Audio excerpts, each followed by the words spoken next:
So the Sevens World Cup has come to a close, and we now know that Fiji are the 2022 Sevens World Cup champions. A massive performance in the final up against New Zealand, 29 points to 12 in favour of the Flying Fijians. This game was a pretty strange one to watch. There was a lot going on. There were yellow cards all over the place for both sides, but one thing shone through no matter what, and that was the class of this Fijian side. Looking through at the events that took place for this fixture. First of all, there was a try for Josefa Talatholo. That was in the first minute. In fact, that was in the first 25 seconds of the game that the Fijians were able to strike first. So they had themselves a nice early lead. Then another try coming only about a minute later.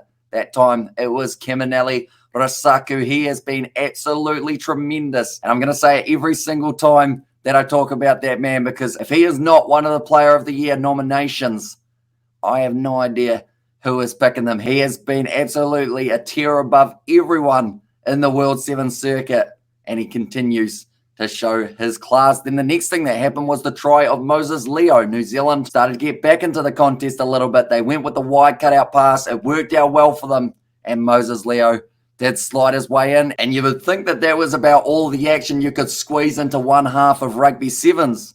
You'd be wrong. There were two more tries. First of all, it was Elia Thonakaivata who did manage to score himself his first try of the final. And then another try coming less than a minute later. That was for Salturanga. So at halftime in this contest, New Zealand found themselves sitting 24 points to 5 down. It was going to be a mountain to climb. And the Fijians, they just kept on making that mountain steeper and steeper. New Zealand, they started the second half well. They managed to get themselves the early try of Rockali Soa. In the process of that try, though, we did see a yellow card for Josefa Talatholo. So that was an unfortunate one. He went too high. It did end up being the yellow card, but not the penalty try. But New Zealand, they were still able to convert. Then we saw another yellow card for the Fijians. I felt that one was a little bit harsh, though, because initially, when I did see it live, I thought the New Zealand player went into touch. Then from there, a phase later was when we saw that yellow card. But they did not check whether or not he did actually go into touch. So it was the yellow card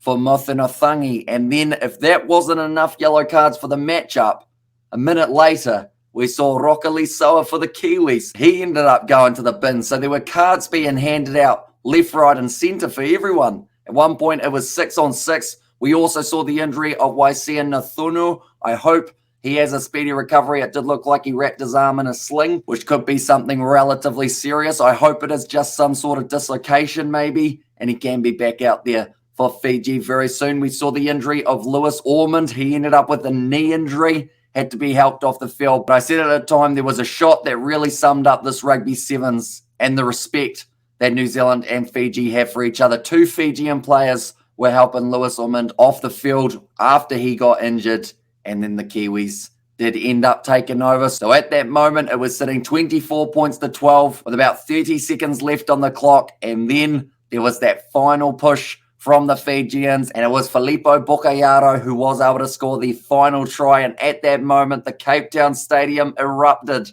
The Fijians in attendance couldn't quite believe what they had just witnessed. A win by 17 points over New Zealand. The LA Sevens only a few weeks ago, it went the other way. This time, though, on the grandest stage, Fiji were able to get the job done. So they are now the Men's World Cup Sevens holders, and the women's, it did go to Australia. Now, something that made this even more impressive for Fiji was the fact that New Zealand were on a 13-match Rugby World Cup winning streak, and that extended right back through 2 championship wins. So the win streak, it eventually came to the end, and the Fijians, they will be partying all day, all night, all year for that massive win that they were able to get. But overall, it was a pretty unorthodox final, but still very entertaining, and I am glad that Fiji were able to get themselves the big win. They've worked hard throughout the last 12 months. They are always one of those sides. They wear their hearts on their sleeves, and they're always going to try and put on a show for the people in attendance. The Cape Town Stadium, like I mentioned, they were in appreciation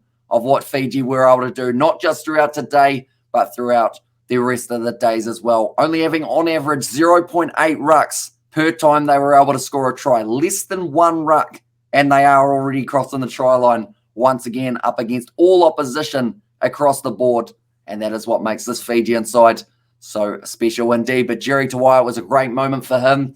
he has got now a World Cup and his illustrious career that he has had for the Flying Fijians. But nonetheless, that is going to be the end of this post-match review. Once again, a big congratulations to Fiji, and I look forward to seeing all of these sides once again in action in about 50 days' time for the start of the World Series. But thank you all very much for tuning in. If you did enjoy, be sure to leave a like and subscribe to the channel, and I will see you all for the next one.